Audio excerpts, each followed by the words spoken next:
pagsamba sa ating Panginoon. Praise God. At ako po ay bumabati sa bawat isa sa atin ng magandang umaga. Maganda po ba umaga? Kahit maulan? Bakit po? Kasi nakakita tayo. Yes. Amen. Saka wala ng bagyo. Wala ng bagyo. Praise God. Alam po ninyo, salamat sa Panginoon kasi nakakatuwa po na pagamat, no? Merong takot, merong pangamba, tayo po ay nakiisa para magsama-sama po tayo na magpalakasan at manalangin. Ngayon po ba? Bagamat may paparating na malakas na bagyo, nananalig po tayo na ang ating Panginoong Diyos ay mas malakas. Amen? Ano po malakas na malakas na Panginoong Diyos? Kaya hindi po tayo nagsasama-sama. Amen? Sapagkat masarap mag-pray na sama-sama tayo. Amen po? Kaysa doon tayo sa bahay mag-iisa. Hindi naman masama, pero ang sarap di po ba nakakapagpalakasan tayo. At nakita po natin ang magandang bunga. Lumalakas po ang bawat isa at nagkakaroon ng patakaran. Amen. Talapan lang po natin the Lord's deserve the highest praise. Amen. Hallelujah! Praise God! Praise God! Thank you, Lord. Sige po, bago inaayos nyo ating slide, pray po muna tayo. Sige po, stay na mahupo tayo. At let's pray to our God. Hallelujah. We glorify you, Father. Salamat, Panginoong Diyos, sa iyong kabutihan at pag-ibig sa amin. Tunay na, Panginoong Diyos, sa lahat ng panahon, kami, Panginoong Diyos, ay pinapadaman mo ng iyong pagkikir sa amin, pagmamalasakit. Alam namin, Panginoong Diyos, ano man ang sitwasyon. Mahirap man, Panginoon, ang aming pinagdadaanan o ng iba, Panginoon. We believe na ikaw pa rin, Panginoon Diyos, ay all-knowing. Ikaw pa rin, Panginoon Diyos, ay mabuti. Kaya mo, Panginoon, na mamulat kami sa katotohanan tungkol sa bagay na ito. Sa kabila, Panginoon Diyos, na hindi makita namin ang iyong kaliwanagan. Makita namin, Panginoon Diyos, ang iyong buong grasya, Panginoon, na kami, Lord God, ay dapat huwag, Panginoon, mawalan ng pag-asa, mawalan, Panginoon Diyos, ng buhay, bagos, lalo kami na magpakatatag at ito ng aming pananaw sa inyong kabutihan, sa inyong magagawa. Salamat, Lord. Tunay nga, Panginoon, ang iyong kapangyarihan, ang iyong kabutihan ay nananagana. We bless you, Lord. We praise you and we give you back the glory. In Jesus' name, amen. Amen. Hallelujah. Praise God. Welcome po ang bawat isa. Amen. Sarap po makita yung mga ngiti. Amen. Yan. Ngiti pa lang, nakakapagpalakas loob na. Dito ba? Yan. Sarap naman ang ngiti ni Pastor Arvin. Amen. Yung iba, walang ngiti Yan, ngiti nyo naman yung katabi nyo para sa Panginoon niya. Amen. Amen. God bless. Ngayon po ay second week po, no, ng ating month. Tayo po ay tumatalakay ng ating posisyon sa Panginoong Jesucristo. Ano ba ang ating standing? Ano yung ating pinanghahawakan? Yan, ngayon po ang ating pong tatalakayin, yung ating pong standing about belief, about tradition, and culture. As a Christian, ano po ang inyong standing sa mga bagay niya? For Christians, sa ating pong mga Christian, ano po? Christ is the image of the invisible God. Amen. Amen po ba? Amen. Pag sinabing image, na-acknowledge natin. Amen po ba? Nakikilala natin kung sino ang Panginoon. Amen mo ba? But for some people, they replace Jesus. For some people, they replace Jesus at pinapalitan nila kaysa sa mga beliefs, mga paniniwala ng tao. At minsan nire-replace nila yung posisyon ni Jesus doon sa mga tradisyon. Minsan doon sa kultura ng mundo. Kaya ang ganda nga ng worship natin. Sabi ko, Lord, ba't ako sasayaw? Ba't ako tatakbo? Bakit ako magpupuri? Kasi napalaya tayo sa mga ganong beliefs. Amen?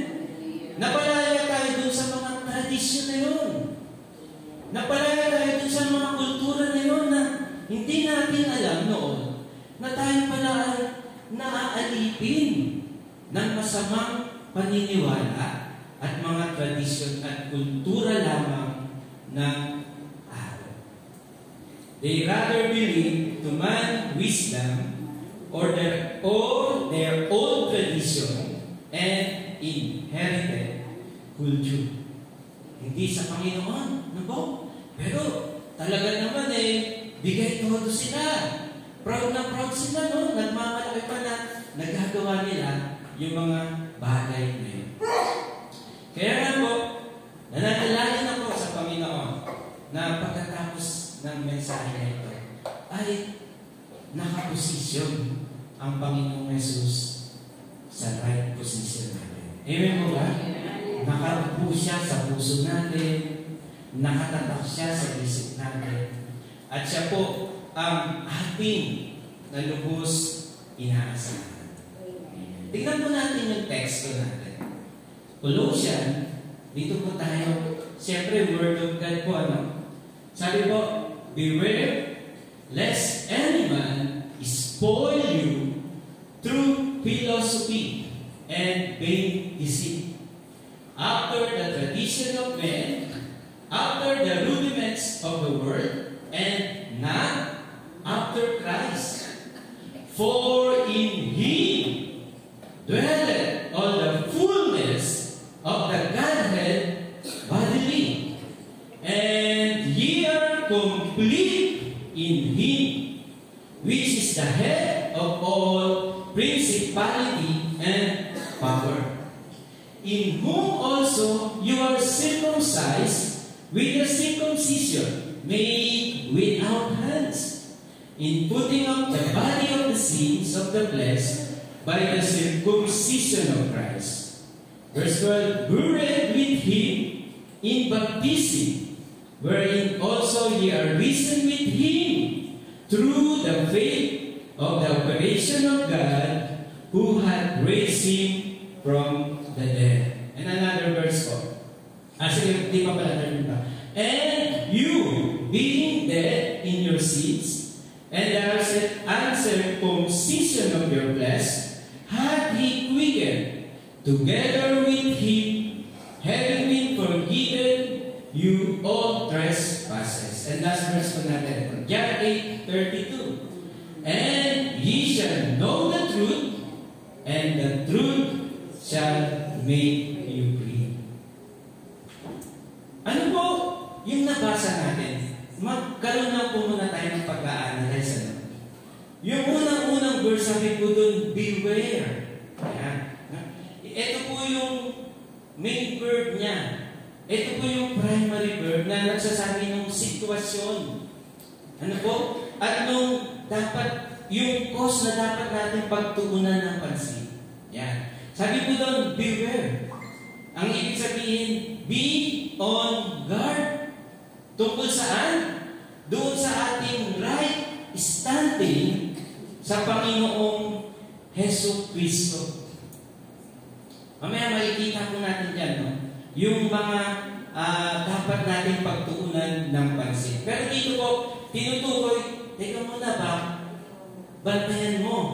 Baka iba na yung nakapwesto sa puso mo. Baka napapalitan na ng tiwala, ng paniniwala ng marunong na tao.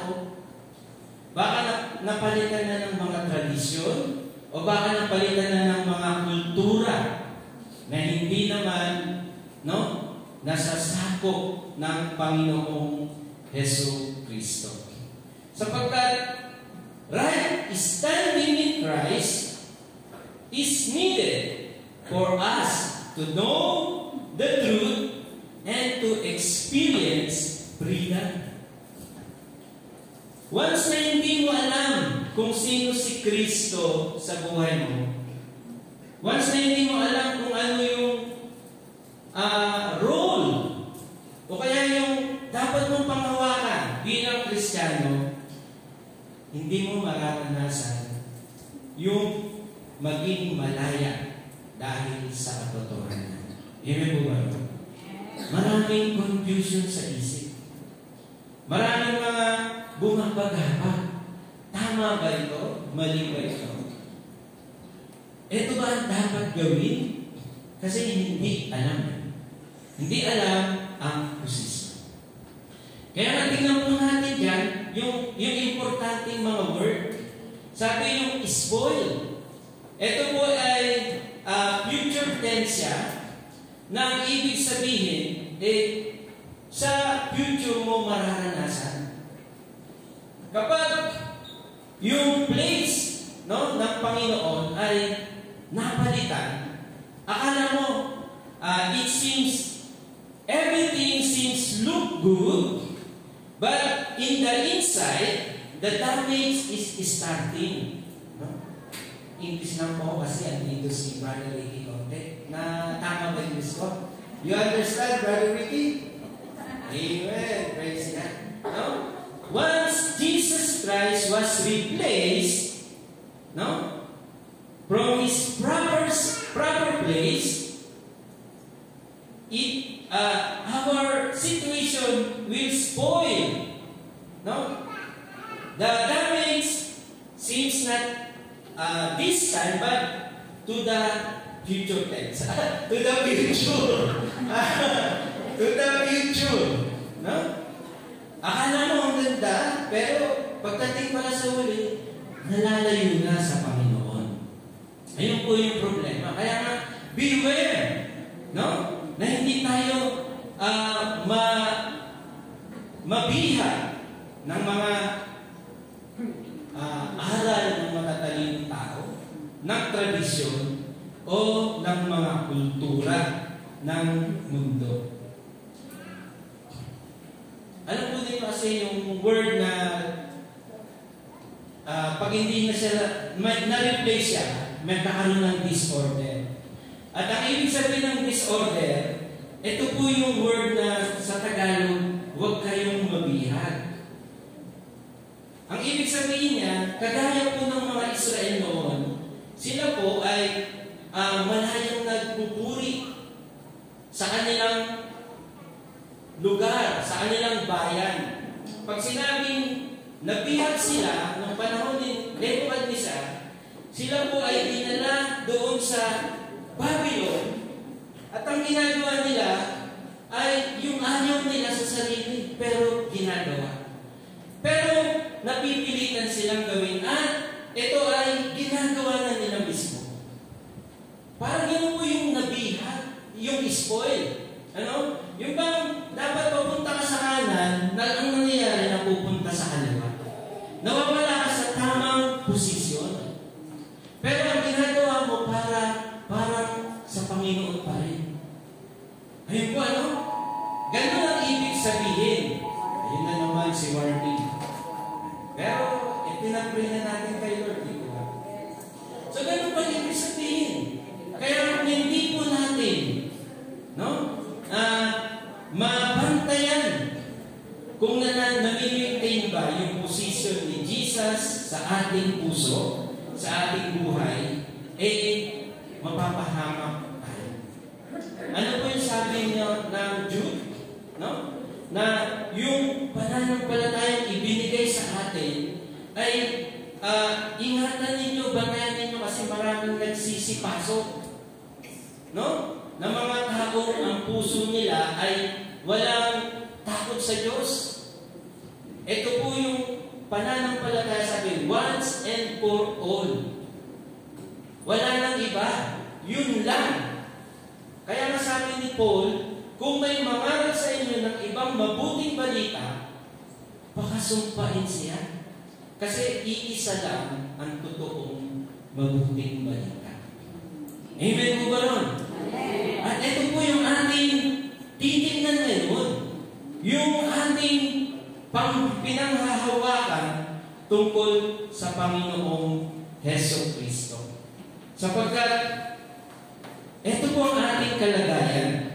Hebrews chapter 3 verse 14, sabi po doon, sapagkat tayong lahat ay kasama ni Kristo sa gawain kung mananatiling matatag hanggang sa wakas ang ating pananalig na ating ipinakita noong unang tayo ay sumampalataya. Yung una tayo sumampalataya sa Panginoon, ganun pa rin po ba ang sitwasyon natin ngayon sa Panginoong Jesus? O baka may iba na paniniwala na hindi sa Panginoon. O baka traditional Christian na tayo. O baka cultural Christian na lamang po tayo. This means we must put Christ at the center of Christianity o pamumuhay Kristiyano. Maraming tao na nagsasabi sila ay Kristiyano, subalit ang buhay nila ay umiinom sa paniniwala ng tao, lumang tradisyon, o umiinom sa minanang kultura at hindi nakasentro kay Kristo Jesus. So dapat Christ-centered tayo. Amen po ba? Si Kristo yung sentro ng ating pamumuhay. Kapag nakalagay po si Jesus sa sentro, lahat ay magiging orderly. Amen po ba? Kapag wala po si Jesus, o napalitan man na, o na-replace man ng iba, lahat magiging disorder. Amen? Ano ibig sabihin ng sentro? O hindi nakasentro? Ibig sabihin, may kaagaw si Jesus. O kaya may kasama si Jesus. Kailangan si Jesus at saka ito para maging safe ako. O kaya naman may kulang pa. Kulang pa nito para kumpleto na kasama ni Jesus. Hindi po ba? Iisa lang. Amen? Kinakailangan si Jesus, no? Yung naghahari sa ating puso at naghahari sa ating buhay. Amen? Palakpakan na po natin. So, ang ating pong tema ngayon ay ito. Jesus Christ, the center of Christianity. Tama po ba? Sa buhay Kristiyano, wala na pong ibang sentro kundi ang Panginoon Jesus. Amen po ba ron? Tingnan niyo po yung mga karunungan ng ibang, mga filosofiya ng ibang tao. O yung mga tradisyon ng mundo. O yung mga kultura ng mundo. Sino po yung nakasentro? Hindi si Jesus, di ba? At tapos mamalaki sila na meron sila kaligtasan na nasa panig nila ang Diyos. Yan po ba? O kami ang matuwid, kami ang nararapat. Kinakailangan po si Jesus ang sentro ng Kristyanismo. Jesus Christ, the center of Christianity. Ayan po. Si Jesus po yung sentro. Pag nasa sentro si Jesus, sigurado ang salvation. Amen? Pag nasa sentro si Jesus, sigurado ang righteousness. At pag nasa sentro si Jesus, sigurado rin ang kabanalan na inaasam-asam sa Diyos. Amen? Ito ba ating introduction? Christianity is not an organization. Tanda po niya, hindi po ito organisasyon. Hindi po ito organization. But it is our identification. Ano ibig sabihin ng identification? Kayo ay merong kinikilala, may pagkakakilanlan na kasama o bahagi ng Panginoong Jesucristo. Amen. As a body of Christ, by faith in Him, we are united with Him, and we became righteous by His imputed righteousness. And His glory is our portion, our inheritance. Tama po ba yun? Ito po yung kabuuan ng ating pag-uusapan. Mamaya, Christian without Christ means I am nothing. Kaya sa buhay Kristiyano, kapag wala si Jesus o napalitan, o mayroon siyang kaagaw, o dinadagdag, baka nagkakaroon na tayo ng disorder. Masabi ko, ang Christian without Christ means I am nothing. So let us be sure that Jesus is at the center of Christianity. Never replace Jesus by beliefs of men, tradition, and culture of the world. Next slide. Ito pa ating angkan. Jesus Christ, the center of Christianity. 1, we have been saved. Paano na po kayo naligtas? With Christ. Ayan po ang posisyon natin. Number 2, we became righteous. Ano po yung posisyon natin? After Christ. And number 3, we are called holy. Ang posisyon po natin in Christ. So, si Jesus po yung sa center. At kapag si Jesus na sa center, naka-align po ang lahat ng bagay orderly. Amen. Palakpakan na po natin. Praise God. Hallelujah. Thank you, Lord. Alam po ninyo, minsan pumunta kami sa Laguna ba yun? Brother Henry? No, tayo nila Brother Bird, nila Brother Dom na binisita natin yung pupuntahan sana natin. Ha? Popular visit. Yan. Pagdating namin doon, maganda yung paligid at syempre nakapagod, may upuan. Napaupo kami. Maganda yung upuan, di ba, no? Brother Bird? Maganda, may kulay, tsaka talaga naman nakakaano pa. Parang bago pa. Mga dos-kordos, mga ganyan. Napaupo ako, pati si Brother Dante. Siyempre, ganun din siguro isip ni Brother Bird na matibay. Maganda may kulay, tapos talagang mga parang bagong press. Pero pag upo niyang ganun, kasi mabigat talaga si Brother Bird, di ba? Pero sa isip niya, kaya siya nun Kasi maganda. Mukhang matibay. Pag upo talaga ni Brother Bird, mabigat siya. Hindi siya kinaya. Bakit? Kasi po, maganda sa labas, pero sa loob, inaanay na. Wala pong tibay na mapanghahawakan. Ganyan po, kapag ang ating pong pagkakilala sa Panginoon, hindi natin lubos na alam.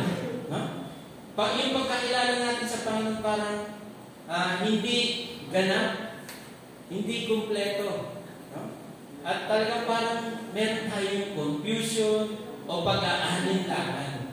Hindi talagang matibay yung ating pagtayo o pag-stand sa ating pananampalataya sa Panginoong Jesus. So wala akong sapat na katibayan. Pero ito po ngayon, bibigyan po tayo ng sapat na katibayan ng ating lagay sa pamamagitan po ng ating Panginoong Jesus Cristo. Palakpakan na po natin ang Panginoon.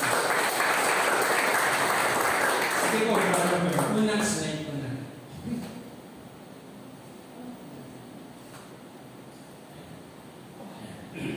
Una, edi pong we have been saved with Christ. Naligtas na po ba tayo? Amen. Yung iba po, Hallelujah. bakit sigurado kayo? Amen. Yung iba hindi sigurado eh. Hallelujah. Kaya sasama sa posisyon niya. Di ba? Yung iba hindi sigurado kaya mamamanata pa yan. No? Sasama sa mga kung ano-anong gawain na yung bang mararamdaman nila yung hirap. No? Yung parang nararamdaman nila yung pinagdaanan ng Panginoon para sigurado sila. Pero ito sabi ko, we have been saved with Christ. Ano po ibig sabihin ng Colossians chapter 2, verse 12 to 13 na binasa natin kaganina? Ang key phrase po dyan, ito po, through faith of the operation of God. Meron po palang operation ang Diyos. Amen po ba? Pag sinabi pong operation, ano po ang ibig sabihin nun? Pag sinabi pong operation, it is the things to do which is provided and required. Amen? Ito daw yung bagay na dapat mangyari kasi ito yung ibinigay at hinihingi. Yan. Amen po ba na susundan niyo ako? Ayun yun po yung operation. Ayun na pala. No? Nabasa niyo na. To do what is provided and required, kung kaya't ang kaltasan ng isang Kristiyano ay buhat sa pamamaraan ng Diyos. Ano po yung operation doon? Una, buried with Him. Sabi po ron, namatay na tayo kasama ni Jesus. Bakit ka namatay na? Kasi namatay si Jesus. Amen po ba? Nung namatay si Jesus, sumampalataya ka sa Kanya, kasama kang namatay. Amen? Ano ba raw? Sabi ko ron, risen with Him. Nung namatay si Jesus at nabuhay na maguli, nabuhay ka rin kasama niya. Operation po ito ng Diyos, hindi po ito operation natin. Iba po yung operation ng mga tao, no? Yung mga tradisyon. Iba po yung operation ng mga kultura. At saka yung mga filosofiya ng ibang tao. Ito, operation po ito ng Diyos. Lahat ng mananalig sa Panginoong Jesus, sabi ko nung kasama namatay ni Jesus. Si Jesus ang namatay. Amen? Pero dahil sa biyaya ng Diyos, ang dating masamang tao ay namatay. Amen po ba ron? At dahil sa operation ng Diyos, nung nabuhay si Jesus, meron kang bagong pagkatao. At sabi po, weekend together. Hindi ka lang binigyan ng buhay, subalit meron ng mga bagong bagay sa buhay mo. Amen po ba? It is a newness of life. This passage tells us how God made us safe. Iba po yung dinideklara kang righteous. Dinideclare righteous sapagkat nanalig si sister. Paano yun? Ito, pinakita ng Diyos. Ito ang ginawa. Namatay si Jesus, nabuhay, at may bagong buhay. Ikaw naman kasama niyang namatay, nabuhay, at may bagong buhay. Iba yung dinideclare, iba rin yung ginawa, yung kaligtasan. Amen? Lahat ng nananalig kay Jesus, God declared righteous o safe. Paano ginawa? Namatay si Jesus, nabuhay muli, at nakalulog sa kanang trono ng Diyos. Amen? Kaya ka naligtas. Amen po ba? Malakpan lang po natin. Para makita lang yung tinapin. Kaya ako naligtas dahil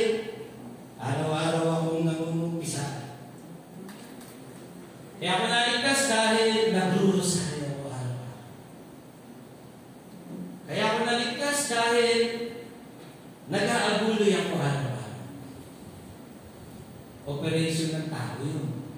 Amen? Pero ito, sa kaligtasan, operation ng Diyos. Namatay, nabuhay, at nakalunok sa kanan ko ng Diyos. Lahat ng mananalig kay Jesus ay namatay, nabuhay, at kasama niyang pumupo sa kinaroroonan ng Diyos. Amen!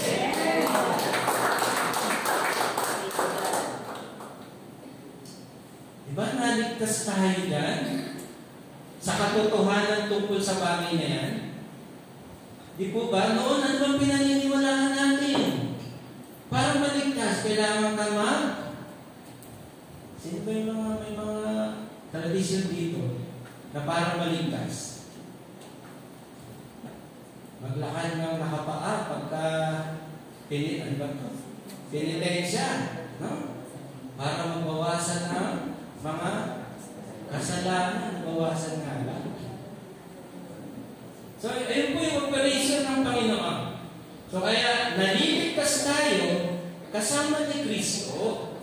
Kapag wala si Jesus sa buhay, walang kaligtasan. Amen po ba ro?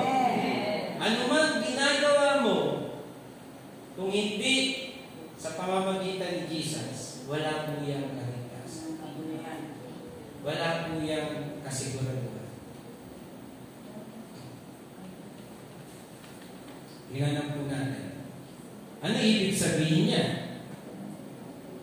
Sige ba, hindi, yung isa po. Wala po ba? What does it mean niya? Next slide. Ayan na ba? Okay.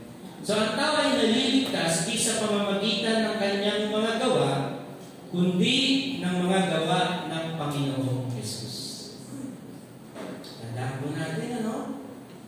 Hindi tayo maliligtas sa ating mga gawa, kundi sa gawa ng Panginoong Jesus. Kaya kung si Jesus yung sentro ng buhay mo, sigurado ang kaligtasan. Amen. Pero kung hindi si Jesus ang sentro sa buhay mo, ang kaligtasan ay hindi mapanghahawakan. Parang yung upuan po yan eh. No? Na ang ganda-ganda, pero kung sa loob, walang tibay. Pag upo mo, sigurado bagsak ka. Si Jesus umupo sa langit, ibig sabihin, natapos niya na yung ginagawa niya. Kaya nag-relax na siya. Amen po ba? Wala na kailangan pang gagawin. No? Diba, pag taas ng trabaho, umupo si Jesus, ibig sabihin, relax na. Tapos na, napinis ko na ang mga dapat gawin para sa kaligtasan. Amen? Namatay, nabuhay, at bumuklog sa kanan trono ng Diyos. Kung kaya ang kaligtasan ng isang Kristiyano ay buhay sa kapamaraanan ng Diyos at hindi ng mabubuting gawa ng tao, kundi ng mga gawa ng Panginoong Jesus. Yan po ninyo, mayaman tsaka si Lazaro. Example din po doon, Pastor Jerry, yung next week, di po ba?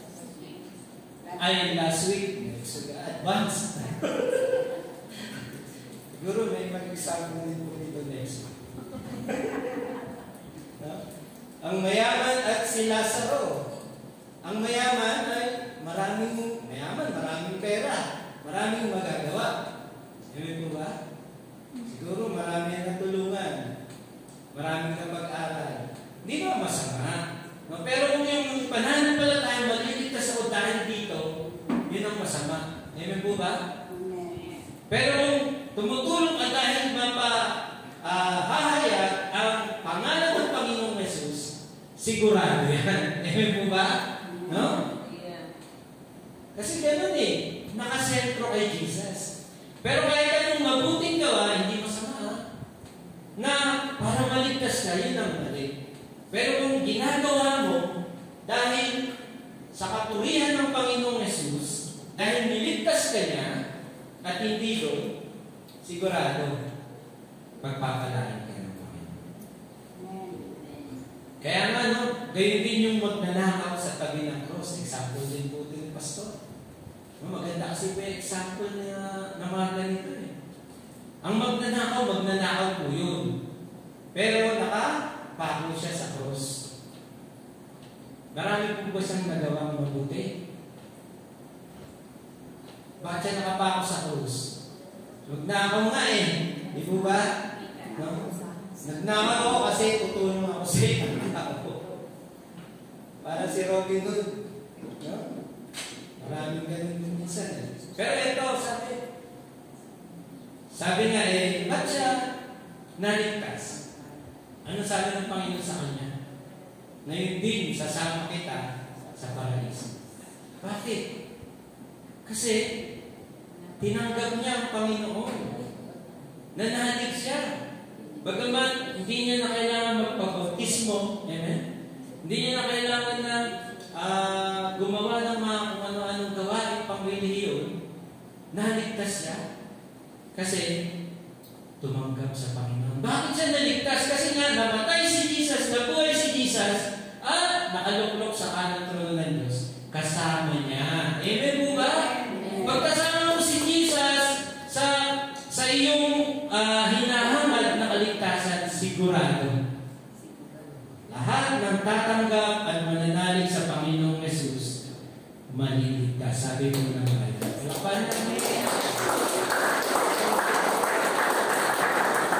Kaya pa nga di ba? Maalot na, no? Yung santo, maalot din. Nagal pa niya. Ililigtas niya yung santo. Kasi baka nga maligtas din siya. Di ba? Pero hindi po yun. Pasintabi po, napag-aralan po natin yan nung last week. Di po ba? Hindi na next week, yung last week. No? Wala pong buhay. Amen? No? Hindi yung operation ng Panginoon. Doon tayo nang hahawa. Kasama natin si Jesus. Namatay, nabuhay, at nakaluklok sa kanang trono ng Diyos. Ang mga tao ay nagtitiwala sa paraang magagawa ng tao at hindi sa operasyon ng Diyos kay Kristo. Ang kanilang kaligtasan ay iniuugnay sa iba at hindi kay Kristo Jesus. Ano pa ba yung mga hindi inuugnay kay Jesus? Yan, yung mga swerte-swerte. Ano ba? Yung mga pensu, mga zodiac sign. Paano ba ako maliligtas ngayon? Magsuot ka ng kulay pula. Huwag ka lang pupunta dun sa may mga toro. Hindi ka maliligtas. Hahabulin ka. May sungay. Tutusungin ka nun. Kasi minsan yun ang natin eh. Pinangahawakan eh, di po ba? Hindi po yun. Operation ng Diyos tayo ng mahaba. No? Kasama ni Jesus. Namatay, nabuhay, at nakaluklok sa kanang trono ng Diyos. Kaya ang tanong natin, mapanghawakan ba ang mga bagay ng aral ng tao? Sa palagay mo ninyo. Ito po ay mga panandalian at mga bagay na nauupos. At hindi ito makatuwiran. Ito ay hindi matuwid. Pero sila parang matuwid nun eh. So ginagawa nila yun kasi akala nila matuwid sila at ililigtas sila ng Diyos. Kaya sila ay matutulad sa mga bagay na di matuwid. Kaya nga po yung mga sumasamba sa mga rebulto, sabi po ng Bible, nagiging kagaya sila. Amen? Ano yung kagaya? Nagiging bato ang puso. Amen? Nagiging bulag. Nagiging bingin. Sabi, may mata, hindi nakakakita. May tenga, hindi nakakarinig. Amen? Mga bato, mga kahoy. Kasi, ayun yung kanila nilalapitan.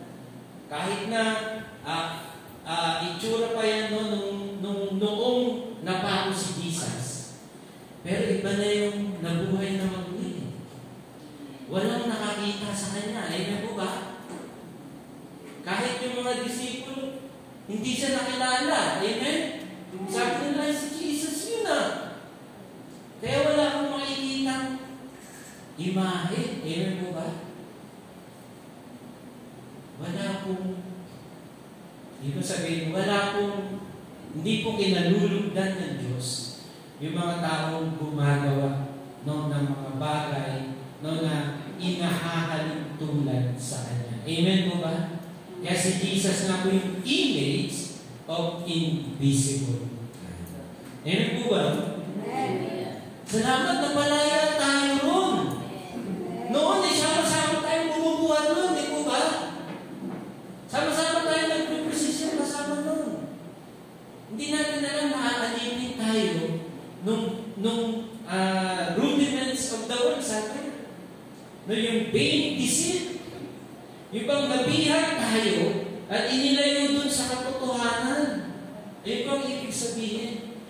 Bang sabi, beware. Baka ma-spoil kayo. Akala nyo maganda pa yung ginagawa nyo, pero hindi na maganda sa Panginoon Diyos. Amen? Amen.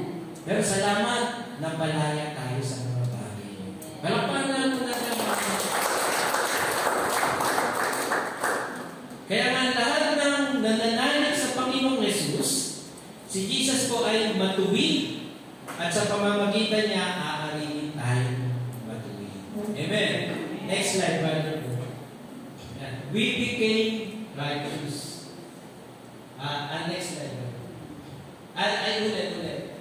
Pakibalik po. Ito po yung after Christ. No? Sa Colossians chapter 2 verse 8. Sabi po ron, yung after Christ, nagpapakita po ng posisyon natin sa Panginoon. Amen? Pag sinabing after Christ, after Christ means, Christ is our ultimate standard and guide. Amen po ba? Nabasa niyo? Christ means our ultimate standard and guide. So, ibig sabihin, naglagay ko si Lord ng standard. Pag sinabi ng standard, ito dapat yung mga susundin. Amen? Ito yung mga susundan. Pag hindi mo sinunod yan, kahit maganda yung kalsada, pagdaan ng baha, mawawasak kung hindi standard yung mga bakal. Amen po ba ron? No? Kahit maganda, no, yung mga dike, yung mga pagkakagawa, kung mga substandard yung nilagay, ang hirap pang hawakan. Amen po ba? Kaya nga, ibig sabihin ng after Christ, means ito yung standard, ito yung guide, para hindi ka maligaw, ito yung susundan mo. Amen po ba? Ito yung ating sinusunod. At hindi yung filosofiya ng tao. Alam po ninyo, may example ng philosophy ng tao. Sabi niya, mas mabuti pa ang aso kaysa sa tao. Tama naman. Tama po ba, di ba? No? Kaya ngayon iba, aso na lang ang inaano. No? Kaibigan niyo na yung aso. Magkaaway ka, papahaboy ka sa aso. No? Ayun yung prinsipya. Ibig sabihin, tama yung sentence, pero hindi valid. Amen po ba? Mas mabuti ba talaga ang aso sa tao? Kung iisipin ninyo? Hindi po ba? Yung tao, kahit dumi, kinakain eh. Mabuti ba yun? Pero ang tao, naglilinis ng dumi ng aso. Amen po ba ron? No? So hindi. Ibig sabihin lang yung prinsipya, minsan yung mga sophism, ano po? Yung ba, akala mo totoo, pero hindi katanggap-tanggap. No? Pero yung ibang tao, dahil naniniwala sila, tinatanggap na nila. So, hindi maganda, wala sa standard ng Diyos. Ang ibig kong sabihin, wala po sa guidance ng Panginoon. Ang paniniwala ng tao, tradisyon o kultura ay ginagawa ng ibang tao bilang standard o guide ng kanilang pagiging matutunan. Yun po yung mahirap. Yung kanilang tradisyon, yung kanilang kultura, ito na yung kanilang standard o ginagawa nilang guide para ipakitang sila ay matuwid. Tingnan po natin yung next slide natin. Basahin po ninyo. Sabi po dyan, basahin nga po ninyo.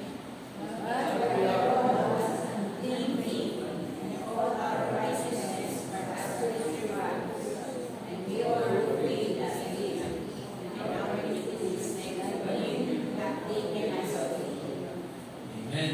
So, sabi po dyan yung katuwiran natin, hindi natin yan mapang-ahawa. Kung ipipilit po ninyo yan, hindi po yan magiging ganap. No? Hindi po yan magiging sapat. Sabi yung ating katuwiran ay parang basahan. No? Parang basahan marumi sa harapan ng Diyos. Next slide po. For all have sinned and come short of the glory of God. So walang matuwid.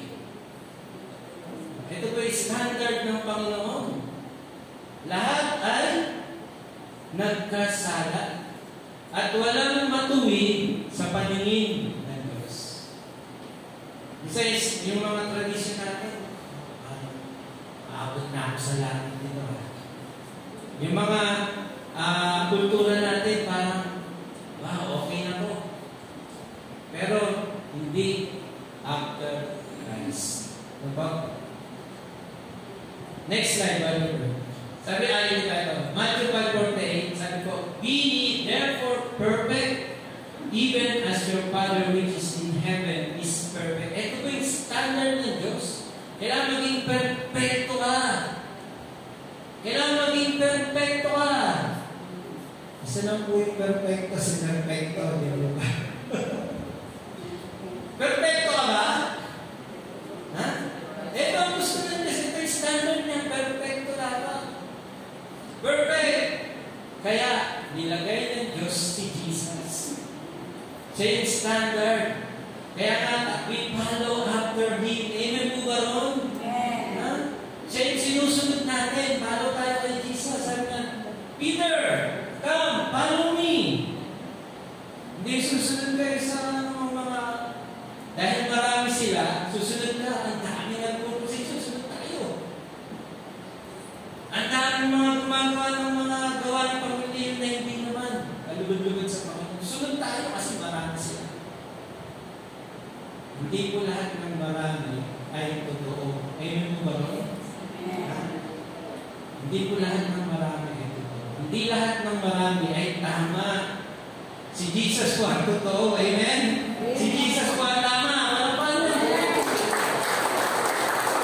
Kaya kung susunod tayo kay Jesus, siya po yung standard. Siya po yung guide. Ha? Si Jesus po, lalo na po sa ating mga tinatawag na santo, si Jesus po yung portion ng saints. Wow. Amen po ba? Siya po yung portion, siya yung bahagi natin. Kasi pag wala si Jesus, wala po tayong katuwiran. Amen? Ano mang gawin ng tao, wala. Pero dahil kay Jesus, siya po yung ating portion. Ang portion na to, yung ating inheritance. Ano po yun? Ito po yung kanyang katuwiran. Amen po ba? Yung kanyang righteousness ay isinuot sa atin. Amen? Yung kasalanan mo, tinanggal, yung righteousness niya ay isinuot sa atin. Kaya ito naging standard ang iyong katuwiran sa harapan ng Diyos. Amen? Dahil kay Kristo nagmula. Palakpakan niya po natin. Sabi po ni Watchman Nee, Jesus uplifted humanity to the highest plane. Wow, it's not to the highest. At sabi po niya, He has made it possible for human being to be saved to such an extent that we may dwell with God forever, like Him. Amen. Ginawa na posible yun ng Panginoon na ikaw ay maging mamamayan ng langit. No, maging kagaya ni Jesus. Amen. Yun po yung standard. Amen. Hindi yung karunungan ng mundo. Hindi yung mga tradisyon at hindi yung mga kultura na hindi naman after Christ. So, righteousness of Jesus is the standard and guide that God provided and required for all human beings. Amen po ba ron? Yung katuwiran ni Jesus ang ibinigay ng Diyos para ating taglayin. So Jesus justified us and He sanctified us to help us and lead us to live a holy life until the glorification day. Ito po yung tinuro ni Pastor Jerry. Darating ang isang araw, lahat ng nananalig sa Panginoon, lahat ng mga kaluluwa na tumanggap sa Panginoon, lahat ng mga santo, no, na tinatawag dahil sa Panginoong Jesus, ay magkakaroon ng glorification day. And we will glorify together with Him. Darating ang araw sa katauhan at kabanalan ng Panginoong Jesus, tayo ay aariing banal sa pamamagitan niya. Bakit kaya katauhan at kabanalan? Next slide, brother. Pangatlo po tayo. We are called holy in Christ. Ito po yung ating position po sa Panginoon. Pag sinabing in Christ, no, means in the power of Christ's person. Doon po sa personalidad ni Jesus, nakasalalay ang ating kabanalan. Amen po ba? Hindi po sa pagkatao natin. Amen. Maging 99% man ng kabanalan mo, kulang pa rin. Amen po ba ron? Ang gusto ng Panginoon, perfect. Amen po ba? Ang gusto ng Panginoon Diyos, walang kulang, walang dungis. Kaya nga, dito po, in the power of Christ's person, sigurado ang kabanalan tataglayin po natin. Wow, dahil kay Jesus, Saint Mercy. Di ba? No? Dahil kay Jesus. Dahil kay Jesus, Saint Emma. No, Saint, saan po tayo lahat? Bakit? Dahil sa Panginoon. Hindi dahil sa mabubuti natin, diba? Hindi sa mga tradisyon na pinangahawakan natin. Hindi sa mga kultura na ating sinusunod. No, bakit po? Sabi po, all the goodness of God dwell in His bodily form. No? Pagamat siya may katawang tao, nananahan po doon yung kabuuan ng pagkayos. Kaya ibig sabihin, sinless siya. Wala siyang kasalanan. Wala siyang pagkukulang. Perfect. Kaya sabi, in Him, we are, masahin mo ako? Complete. Ano yung sabi complete? Ano yung sabihin? Kompleto na. Diba? Yung standard, no? Yun na yung wow. Full na. Ibig sabihin, sigurado ka na. Perfecto ka na. No? Hindi yun na. Sa katauhan ni Jesus, kaya ka naging perfect. Hindi ikaw. No? Dahil kay Jesus, in Christ, in Him, we are complete. Jesus' holiness makes us holy because everything belongs to Him is holy. Tama po ba? Kaya ka naging holy dahil belongs ka na kay Jesus. Amen? Lahat ng belong kay Jesus, ipinalalagay ng Diyos na banal. Ang inyong tithes and offering, banal po yan kasi para sa Panginoon yan eh. Amen po ba? No? At yung santuario, ito yung church. Banal po ito. Bakit? Kasi sa Panginoon ito eh. Amen po ba? Ang iyong buhay. Banal po yan. No? Bakit? Kasi para sa Panginoon yan. Para Panginoon na sa Panginoon, banal ka. Hindi ka magiging banal sa mga pagpipinitensya, ano ba? Pagpapabasa ng pasyon. Ano po? No? Hindi ka magiging banal doon. Hindi mo babawasan yung kasalanan mo. Buti kung mabawasan mo. Baka nadagdagan pa. Ano? Kasi hindi mo alam, mali pala yung ginagawa mo. Ibig na mabawasan, nadagdagan tuloy. Bakit? Hinaya ka ng iba. Amen po ba? No? Na-influensya mo ang iba na gumawa ng hindi kalugod-lugod sa Diyos. Amen? Biro mo, pag-uusapan niyo yun yung mga mali, no? Nakakarinig ka, gagawin din. Pero ikaw, no? Inihahayag mo si Jesus. Kung ano yung ginawa ni Jesus. Amen? Kung ano yung operasyon ng Diyos para sa Panginoon. Amen po karon? Kaya nalulugdan ng Diyos ang mga bagay na ito. His perfect life and sacrificial death satisfied God's holy wrath against sinner. Amen? No? Yung galit ng Diyos sa atin, nawala dahil nung ihandog ni Jesus yung kanyang buhay na malinis, buhay na handog para sa kasalanan na satisfy po yung galit ng Panginoon. At tayo po ay inari niyang mga anak, mga kaibigan, sabi mga anak, at ipinilang sa kanyang kaharian. Jesus is the life-giving Spirit. Ito po yung second Adam na sinasabi. Jesus is the life-giving Spirit. Ano ibig sabihin nun? Yung regeneration. Ibig sabihin, you receive another life.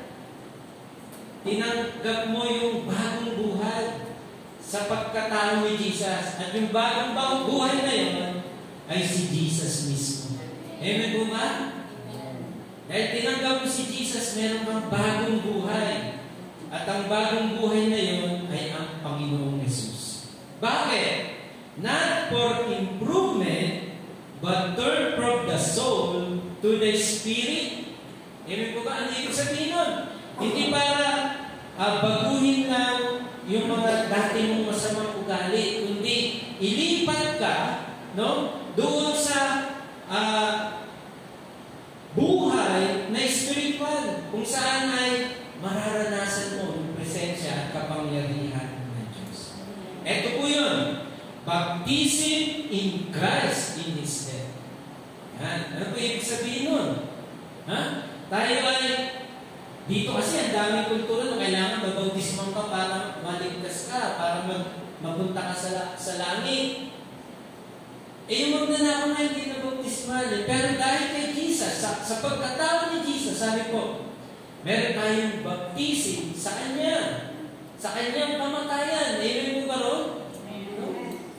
Sa pagkatao ni Jesus.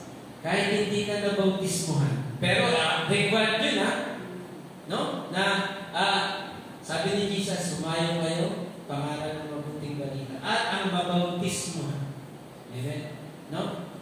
At ang mabautismuhan, sabi ko, bautismuhan sila sa Ama, sa Anak, at sa Espiritu Santo. Bautismuhan.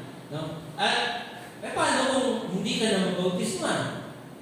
Wala ka namang kaligtasan. Pero in Christ's person, sabi ko, nabautismuhan tayo sa Kanyang kamatayan. Nabautismuhan ka pa rin. Amen po ba?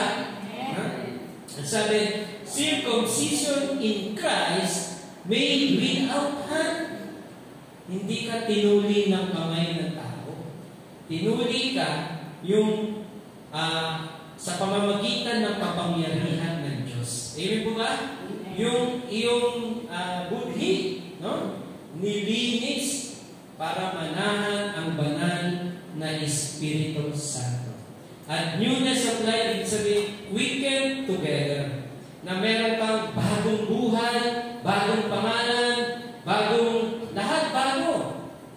Newness of life dahil sa person ng Panginoon Yesu Cristo. Amen po ba?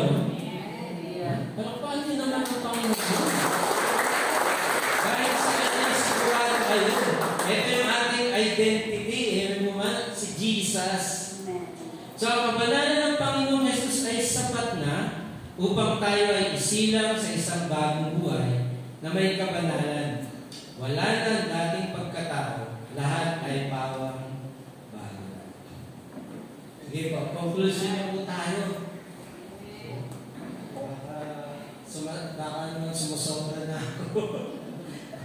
Ito ba ating conclusion? Ang tanging pananalig sa Panginoong Yesus ay ganap at sapat na.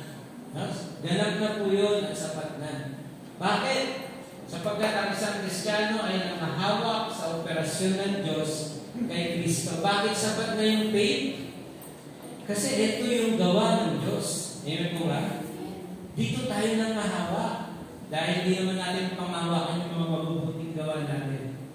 Na siya pinagkaloob upang sa pamamagitan niya, tayo ay ariing karapat-dapat. Siya ang lubos na ating ipinagmamalaki. Amen po ba? Hindi yung mga karunungan ng filosofiya. Hindi yung mga tradisyon. Hindi yung mga kultura. Si Jesus. Si Jesus pa rin ang pinagmamalaki.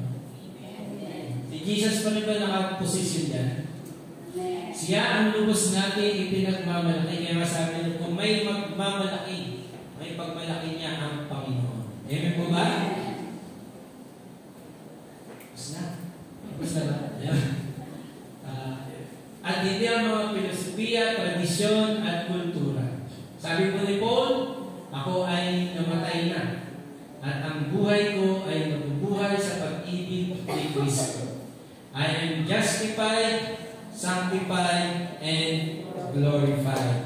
So, ikaw pala ay may bagong buhay. Ano po? Hindi na yung nabubuhay sa nakaraan. Amen? Hindi na nabubuhay sa mundo. Tayo ngayon ay nabubuhay para kay Jesus. So, get to know Christ intentionally. Sabi natin tayo po. No? Get to know His Word. Get to know His ways. Get to know His will. Amen po ba? Kasi as a Christians, we must follow Jesus. Not men. Not tradition. Not culture. God bless you po. Palamat po.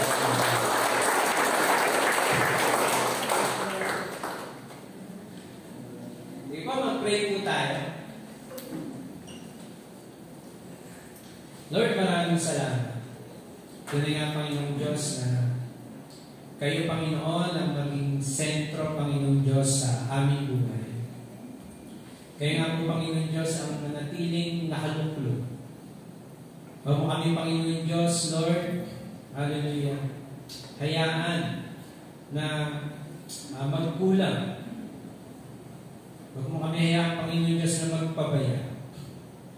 Na ikaw, Panginoong Diyos, ay palitan, Panginoon, nang dahil sa karunungan ng tao, nang dahil, Panginoong Diyos, sa mga tradisyon, nang dahil, Panginoong Diyos, sa mga kultura. Hayaan po ninyo, Panginoon, patuloy, kayo nga po ang maghari sa aming puso. Kayo maghari sa aming buhay. Lord, lalo ka namin, Panginoon Diyos, na makilala.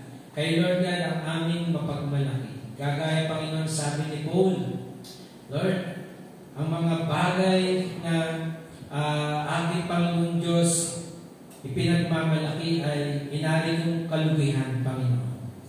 Makamtan lamang kita, Panginoon Diyos. At maranasan, Panginoon Diyos, ang kapangyarihan ng pagkabuhay na mabuli. Yes, Lord God. Hayaan mo, Lord God, sa buhay na ito. Kaya may ikaw ang sentro. Hayaan mo, Lord God, maranasan namin ang kapangyarihan sa piling mo, Panginoon. Malayo kami, Panginoon Diyos, sa sa mga bagay, Panginoon Diyos, na pagkukunol. Pagkas Lord, kaya sa amin ang katotohanan. At maranasan namin ang pagiging malaya, Panginoon Diyos, sa paglilingkod sa iyo. Makahati, Panginoon Diyos, sa iyong mga hirap. Hirap, Panginoon Diyos, hindi sa mga pagpenitensya, kundi hirap, Panginoon Diyos, na gawin ang kalooban ng Ama sa langit. Hirap, Panginoon Diyos, na ihayag ang mabuting balita. Maging kaisa sa hirap mo, Panginoon Diyos, upang Panginoon Diyos, ihayag, Panginoon Diyos, ang mga bagay ayon sa iyong kalooban. Iyan nga kami, Panginoon Diyos, na matulad sa iyong kamatayan, Panginoon, ang mabigyang kaluguran ang Diyos at hindi ang aming mga sarili. Yan, Lord God, kami, Panginoon, ay patuloy mag-deny sa aming sarili at Panginoon Diyos, kayo ang maluklok sa aming mga puso. Pagpalain ang bawat isa sa matamis na pangalan ni Kristo Jesus. Amen.